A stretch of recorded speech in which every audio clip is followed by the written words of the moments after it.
I want to set some pretext for this conversation. There's a few biases that I think are important for me to note. Number one, I worked at AWS for 3 years, so there's going to be some things that I talk about that are AWS specific. That doesn't mean that I think any CSP or cloud service provider is better than another. It's just like kind of what I know. I've been running production workloads since 2009 in AWS, so it tends to influence how I think about services and usage and things like that. Number two, this space is insanely crazy right now. So in particular, autonomous agents, I mean, that's the name of the talk. I used to be the CTO of Cloudability. I ran the product and the engineering organization. And I want to say in hindsight, it was pretty easy, not really easy, but relative to today, for me to think about a roadmap and what we were going to build. And now, I think I saw some of my peers in the audience. We are adjusting what we're thinking about building in an agentic space and how we accommodate customers' demands roughly every 2 weeks. Like, things are changing so rapidly. It is absolutely crazy how often things are moving, how we're thinking about our strategy. And so, like, I will tell you, I would have updated these slides 10 times since I had to give them to the foundation between now and 2 weeks ago. I didn't have the opportunity to do that, but I would have made at least 10 edits based on things that are in the market and the way things are shifting and changing. So it's kind of a crazy environment right now. Also, there is a bit of a enterprise SaaS bias to how I look at these things. That's not to say I don't think this material is applicable to in-house enterprise SaaS software. I think it will be highly applicable, but like some things will just come across as how I think. I mean, I've spent 30 years of my career thinking about enterprise SaaS, right? So it's a little bit different than how you might think about enterprise in-house software solutions or IT solutions. So take it with a grain of salt. It is what it is. Okay, so what I'm going to cover today is, at IBM, we like to talk about FinOps for AI, or AI for FinOps. And the distinction here is how does a FinOps practitioner think about accounting for AI costs? And then how does a FinOps practitioner use AI to analyze costs? I'm sure you all are inundated with AI conversations for this conference. And it is a reality that we're all analyzing right now, right? I'll go through some terminology that we need to think about in terms of how we think about these things, and then I'll get into a SaaS perspective on agentic AI. I will go off on a little bit of a tangent for how we think about SaaS pricing and products. And just to caveat that, in the first, I believe it was 2022, in the first FinOps X conference, I stood on stage and talked about how important it was for FinOps practitioners to work with product leaders. And I still will die on that hill today. If you're not thinking about your COGS and your operational costs, especially in a world of tokenomics and token economies, then you're not, in my opinion, following through on the discipline of FinOps. It's really easy to look at usage and cost, but you need to be tightly aligned with your product managers in terms of how they're taking things to market. And I say that as somebody who was a CPO and who had to basically defend my product economics to my CEO previously. So I'll get into that a little bit. I do have some pretty strong points of view in terms of how agentic AI will impact FinOps. And then I will spend like just maybe one slide going through AI for FinOps as opposed to FinOps for AI. So the majority of this talk is going to be FinOps for AI as opposed to AI for FinOps. So just to clarify, FinOps for AI, how do we apply the discipline of FinOps to AI spend? And I think one thing we generally and I consider myself a FinOps practitioner, one thing we generally don't do a great job of is looking at holistic AI spend. So it's really easy to focus on tokens. But for example, and again, here's my AWS bias showing up, we don't look at Bedrock guardrails very effectively. We don't look at model training very effectively. So Kubeflow, for example, is, in my opinion, the predominant model of training custom models. Now, show of hands, I'm really curious, how many of you are training custom models or your customers are training custom models? Okay, pretty small percentage.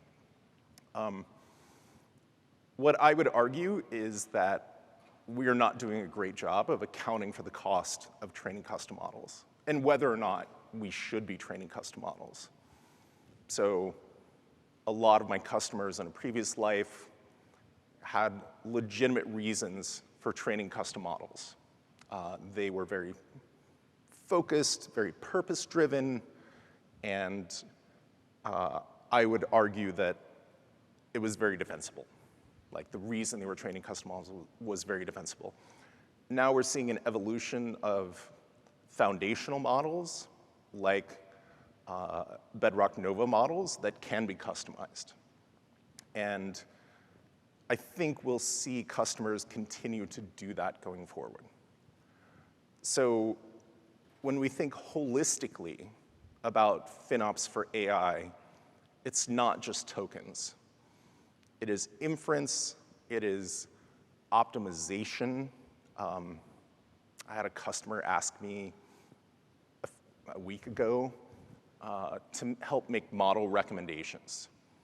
In other words, Opus 4.6 versus Opus 4.7. Now, in order to do that, we have to be able to have data fed back into our platform for the outcomes. So we need some measure of whether a recommendation was successful or not. I'll get into protocols in a little bit, but we as an industry generally lack protocols that allow feedback to be fed back into our systems to help make effective cost recommendations for certain models. And then AI for FinOps, like I said, I've got one slide at the tail end of the deck where I have some concepts of what you should think about if you're looking at applying AI for FinOps, but the majority of this talk is about FinOps for AI.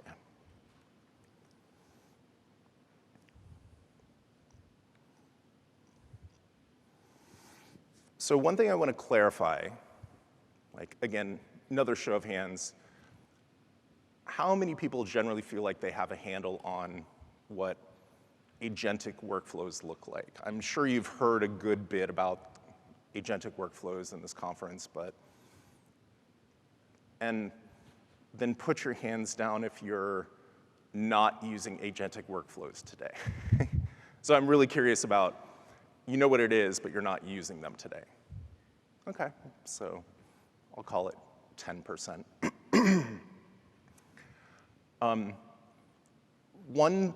If there's one thing you can take away from this talk, it would be that agentic workflows are going to absolutely change the way your infrastructure operates today. So by that, I mean a couple of different things. Number one, agents don't sleep. They don't rest. They are constantly operating.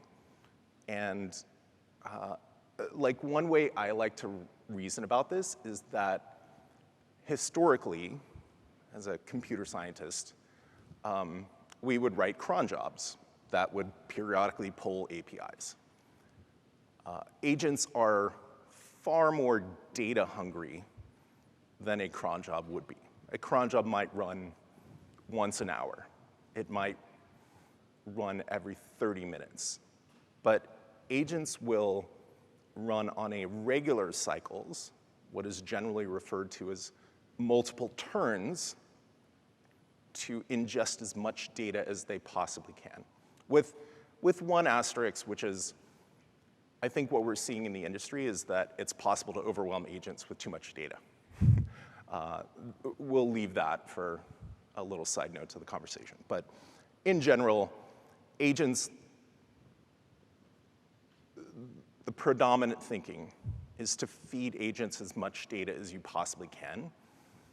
And there are consequences to doing that. So again, exposing my AWS bias here, API gateways, for example, measure egress traffic for data that flows through them. Or maybe you're running a network load balancer, which is measured with egress data. Ingress data is generally free in most CSPs. And if there are agents upstream of your hosted environment, they will consume as much data as possible over the next 6 to 12 months. Like, I would predict that it will get increasingly aggressive for how much data an agent hoovers out of your systems. So it's not just API gateways. It's not just network load balancers. It is also, what is the load on your database? How do you scale up a database when there's something constantly querying it as a SaaS provider? And these are all things that, given agentic orchestration, need to be considered. And for FinOps practitioners, that is where we come into play, right? We need to provide observability into the change. If you contrast a user experience or UX with agentic orchestration of your APIs, what does the change in your usage look like? And how do you measure that? How do you think about that? And I believe that this will become increasingly important over the next 6 to 12 months. So one thing I think is challenging, and again, there's a little bit of a SaaS lens to this, but there are different protocols that come into play in an agentic world. So you may have heard of MCP. You may have heard of A2A. In particular, if you're a SaaS provider, you're probably being asked by your customers and your prospects to provide an MCP endpoint. I honestly believe this is a little bit short-sighted, partly because when we send data out of an MCP endpoint, Model Context Protocol, sorry, I should have clarified the acronym. When we send data out of an MCP endpoint, we don't know whether that data is valuable or not. An agent can just take multiple turns over and over and over again to consume all the data that it can handle.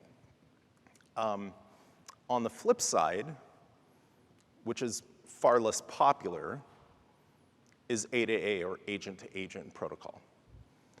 And as a SaaS provider, we control the skills that A2A operates, which means we have observability into how those skills perform. What was the request? What was the input? What was the output? And how do we observe that? over time? How do we improve that? How do we iterate on it? There's a lot of confusion in industry right now around the notion of a server. A server can be something that runs on your MacBook Pro or on your Windows laptop that communicates with a client. That client could be Claude, it could be Vertex. There's roughly an unlimited number of clients that communicate with that local server. Conversely, vendors like us, like IBM, Apptio, can also host MCP endpoints. So we've, unfortunately, as an industry, overloaded the term of what a server means at this point relative to GenAI.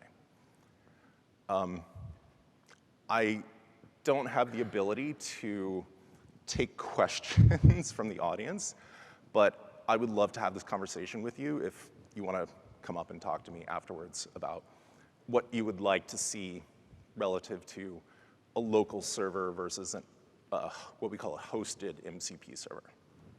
I think it's undetermined where the industry is going to go. I've had some interesting conversations around that the local server should, with customers, local server should generate local Python code, for example, to pre-filter data, because you can't feed too much data into these LLMs. Like, it would be too much information, and it would blow out your context windows, your tokens, if you fed it all into an MCP. And so you kind of go down the rabbit hole of, we want a local server to generate local code that does pre-processing. I'll leave that out there as a thought exercise. Like, do I think we'll get there over time? I'm not sure. We also get into the conversations around tools and tool sets. There is an emerging school of thought that tools, which is at a high level something that does something for an LLM, which consumes tokens, by the way. So when we get into tokenomics, a tool will consume tokens for the most part. That tools need to be grouped into tool sets so that they are more reasonable for an LLM to think about effectively. I think this is an emerging school of thought. I don't think it's a solved problem, but it's something that we see a lot of iteration going on in industry right now. And additionally, I think from a perspective of a FinOps practitioner, it gets really interesting to think about how does one consume versions of frontier models. So I've already forgotten the name, but Anthropic just released 5.0 of a new model, like literally today, I think. And how do you think about the economics of whether you should move to that model or not? And I'll get into this in a little bit more detail as we move through the deck. So just to give you a sense of the complexity of how agentic protocols work, when I put this slide together, I'd never heard of 4 of these protocols. And aside from thinking about MCP or A2A, I don't really have strong guidance to give you around why you would consider A2P or AGUI. But your executives are probably hearing this material and thinking about, oh, we should be using this, we should be considering this. And so as FinOps practitioners, what I would encourage you to do is think about how do we perform meaningful unit economics on top of this variety of protocols. If you zoom out and you think about the fact that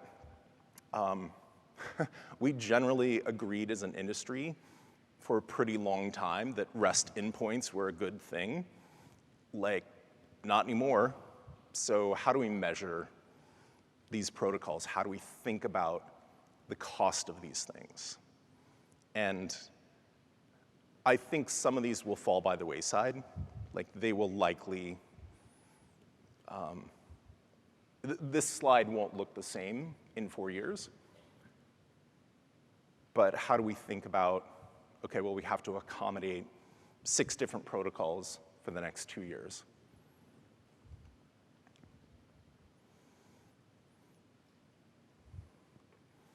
Okay, so any OpenClaw users out there? Really curious. I'm terrified of OpenClaw. Praise be to you, like, you're brave.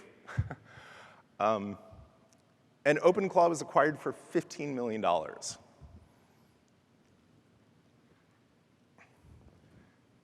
This next infographic is a slide for Watson X Orchestrate, which is an IBM platform that runs different agents.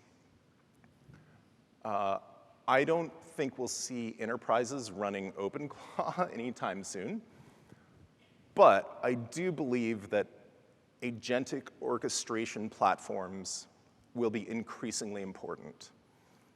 And so why does that matter to a FinOps practitioner? In my opinion, a practitioner will need to look at agentic turns, how often an agent runs, how many operations it performs, and use that platform to consider different frontier models. So I believe there will be a cost optimization for these agentic platforms. And you see this even with OpenClaw. Like OpenClaw will often run open source frontier models. And Watson X Orchestrate, our own platform, full disclosure, has the ability to do this as well. But I believe we will see more and more consideration for FinOps practitioners around the orchestration platform that is effectively ingesting data and pumping it into, for lack of a better term, foundational models. And then cost optimizing around that. So how do you evaluate the quality, the effectiveness of the inputs and the outputs? Well, you generally have LLM as a judge, where one LLM will look at the inputs and the outputs and multiplex between the two of them, which also has cost. And I think that will be increasingly relevant to the practice of FinOps.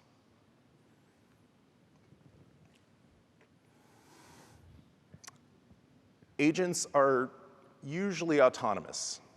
They're generally not interacting with user feedback, waiting on user responses. Sometimes they are, but for the most part, agents will ingest data by virtue of calling, say, an MCP endpoint, pulling that data in, processing it, and acting on it in certain ways. Occasionally, so I like the gradient here in this infographic, for lack of a better term, is that users will be involved in more important decisions as you move down the gradient. But generally, agents are going to run their turns and consume data and move through their efforts autonomously and in response to net new data. So when we think about autonomous agents in a FinOps context, we have to be cognizant of the fact that the agents are constantly churning, they're constantly running turns. And I don't see this changing anytime soon at all.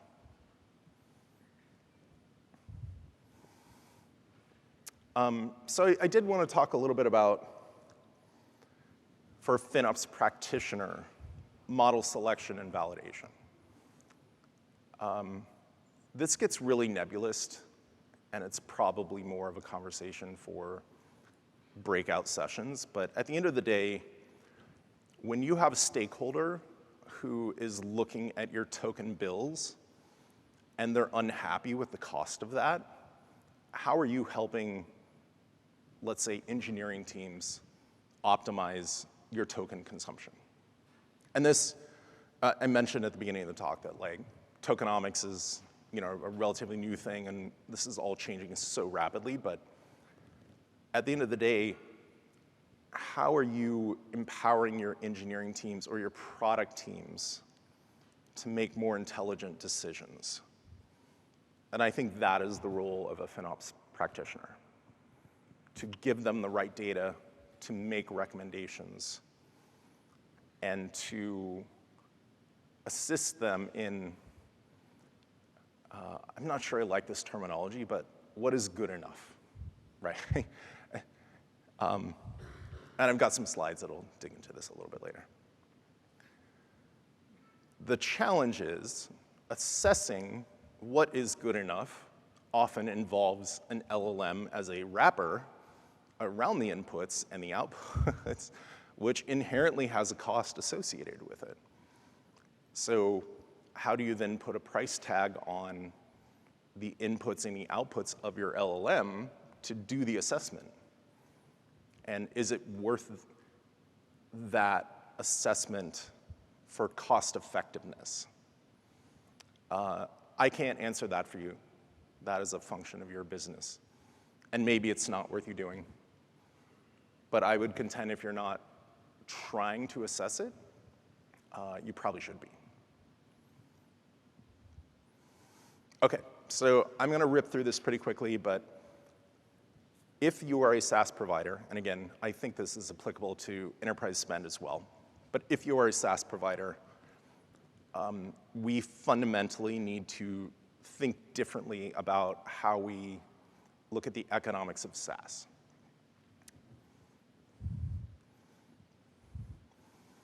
So, SaaS Economics 101 for FinOps is you have revenue, which ideally is going up, the blue line. You have COGS, or cost of goods sold, which is, regardless of whatever platform you're using, is the general infrastructure overhead. Could be cloud, could be something else. And that's the red line here. And then the delta is basically your gross margin. This is how we looked at SaaS for, man, I'm going to say like 20 or 30 years. Like, it was SaaS Economics 101. This model is basically broken in a token world. It is not functional anymore.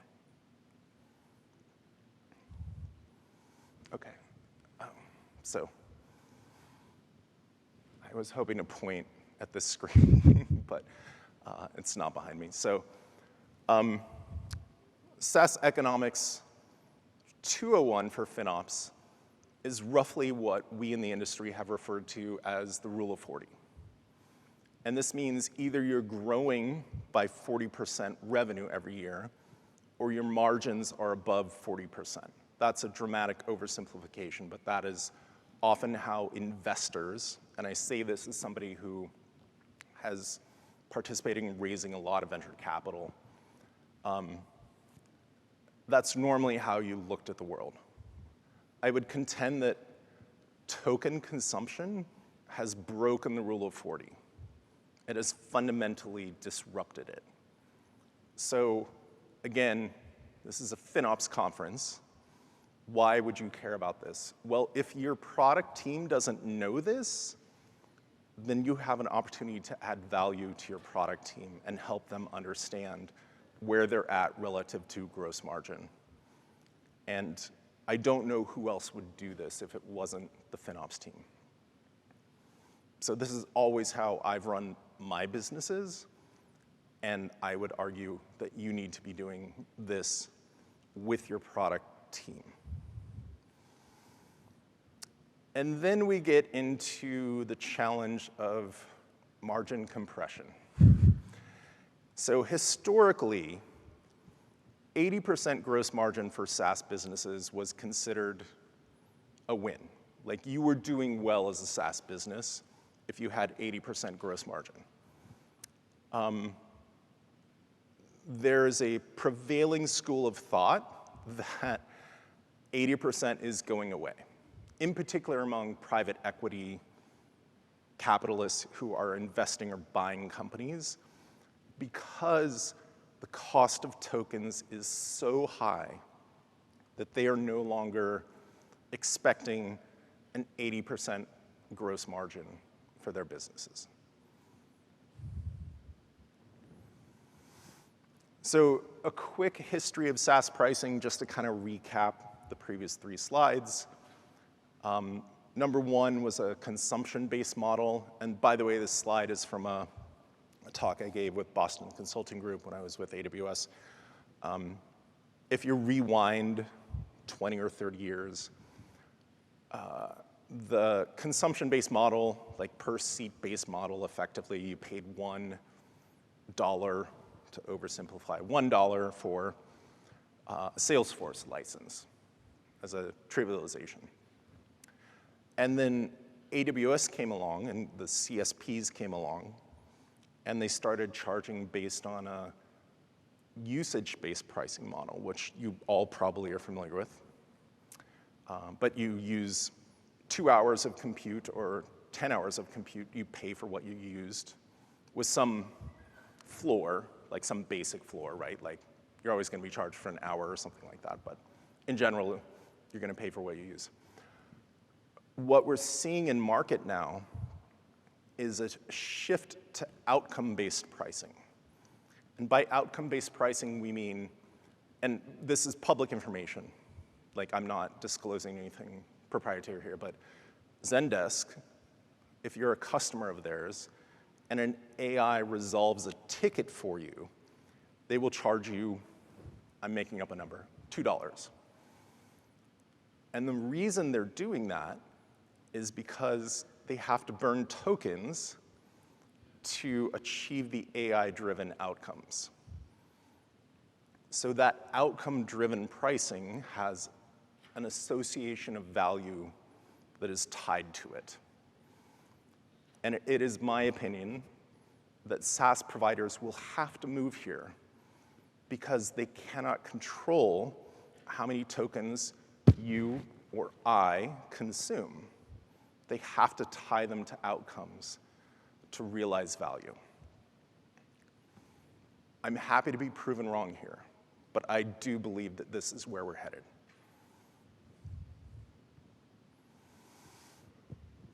Okay, so tokens matter to your business because they are effectively increasingly expensive. You as FinOps practitioners have to be thinking about token consumption, and I'm sure this is basically a broken record at this conference at this point, thinking about token consumption and economics. One thing that may not be on your radar for this conference is I would strongly advise you as FinOps practitioners to examine not just, and again, going back to a SaaS world here. In SaaS, historically, we looked at COGS. So if you think a few slides back, right? We looked at what are my overall COGS? And then we would drill into tenant-based cost allocation. So what does customer A versus B cost me? What I would strongly contend is that we have to move as FinOps practitioners into user-based cost allocation.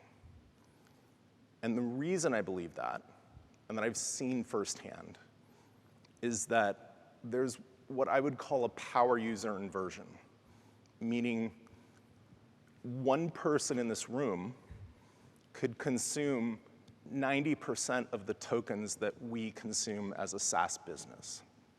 And if you don't know what that one power user is consuming, then you don't know how to price your product.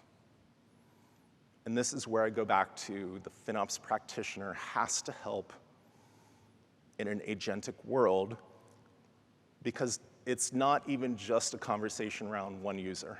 It's a conversation around an agent acting on behalf of one user, and what is that agent doing and how many tokens does it consume on your platform. And if you don't have observability into that, then it is nearly impossible for you to think about the economics, like unit economics for a customer.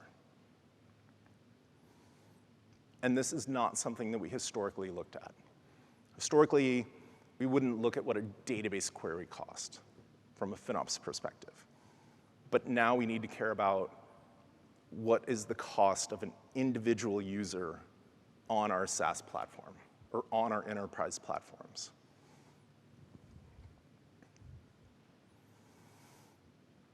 So just a little bit more justification for that point of view on my part. Uber, if you hadn't seen this stuff, and this is where I say, like, I would have updated this slide yesterday with more information, but Uber effectively said AI lacks any ROI, Anthropic costs are mounting, and firms are shortening contracts. Just move on real quickly. One other thing, just to plant a little seed in your head, is that historically, tokens have been subsidized by the vendors that were effectively vending them. So GitLab, Copilot, for example, just raised their prices 2 weeks ago, I think. Again, I would update these slides pretty much every day.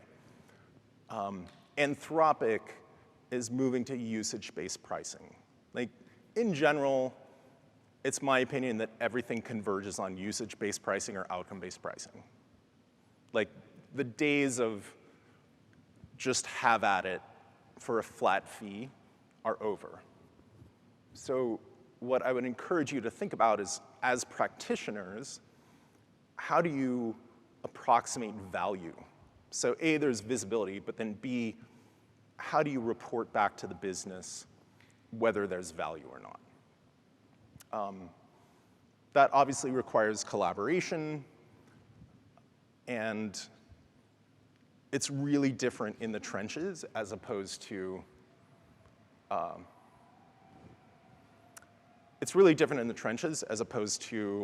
the academics, because every provider that ultimately uses a frontier model is done subsidizing that for growth. And it was a pretty classic startup play, right? It's like, we're going to take $100 million in funding, and we're going to fund you using things for 2 years and then ratchet up prices. Well, guess what? We're in that era. So you as practitioners can help identify whether there's value or not as those prices get ratcheted up.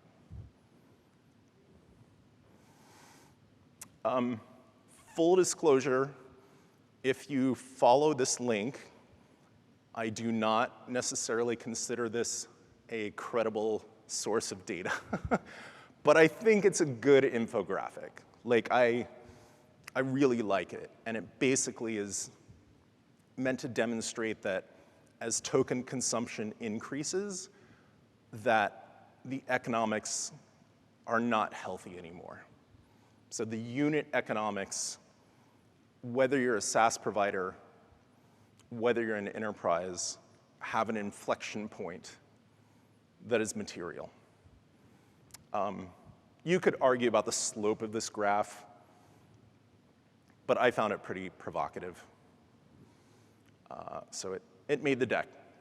Again, not really a fan of putting Twitter posts on decks, but like, this was actually a really good graphic. Oh, one other thing that I definitely wanted to call out is that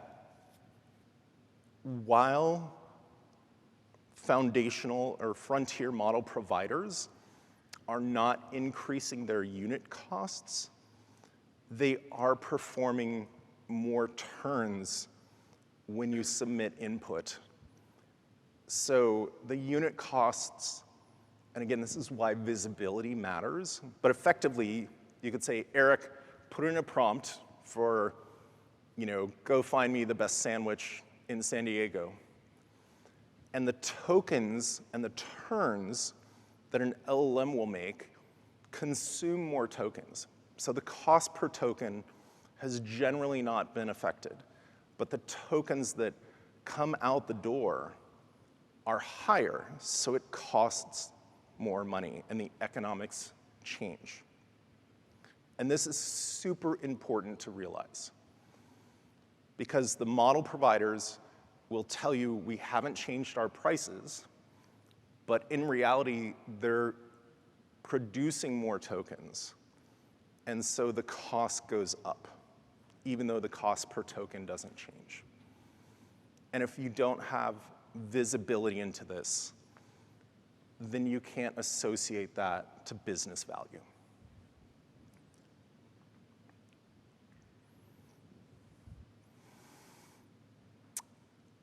So a little bit more data here. Opus 4.7 uses, Anthropic, Opus 4.7 uses the same pricing as Opus 4.6, $5 million per input token and 25 per output token.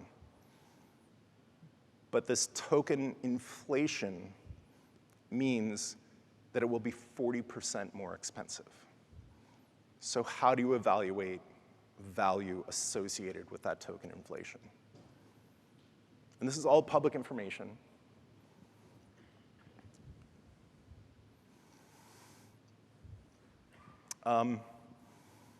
Just a few things to consider within CSPs. There are a lot of things for FinOps practitioners to pay attention to.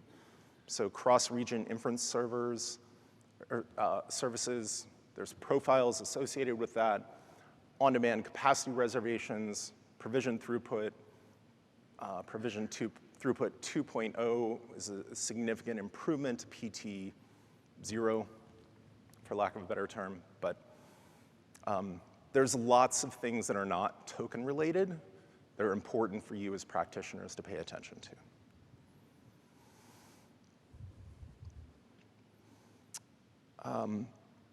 I mentioned earlier having user-level visibility.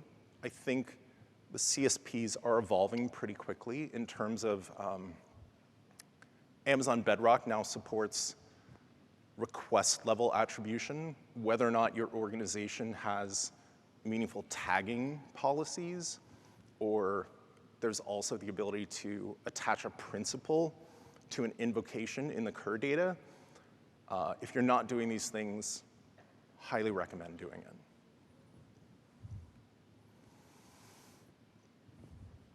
Okay, so to wrap up here, I've got less than 2 minutes left.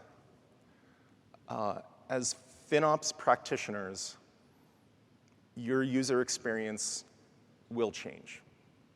You will be moving to a world in which autonomous agents are ingesting and processing a lot of data for you. I do fundamentally believe that there will always be a backstop for certain tools where experts will go into those tools, but my favorite anecdote here is that your CFO is going to ask your agent, what is my most significant cloud spend over the last 6 months? And I did this direct experiment with our MCP agent for Cloudability, and Claude came back and showed me basically what was an all upfront RI purchase. So hopefully everybody knows what that means in this audience.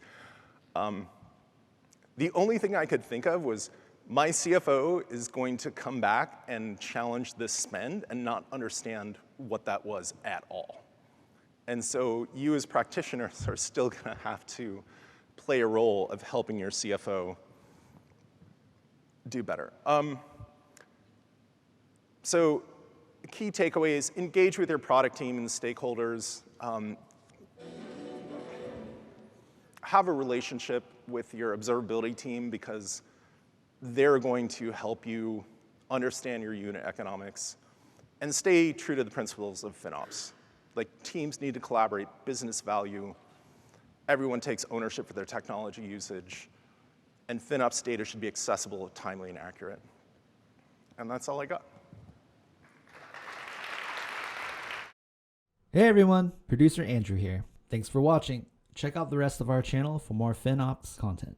Like, subscribe, and leave questions and comments for our speakers. We appreciate your support.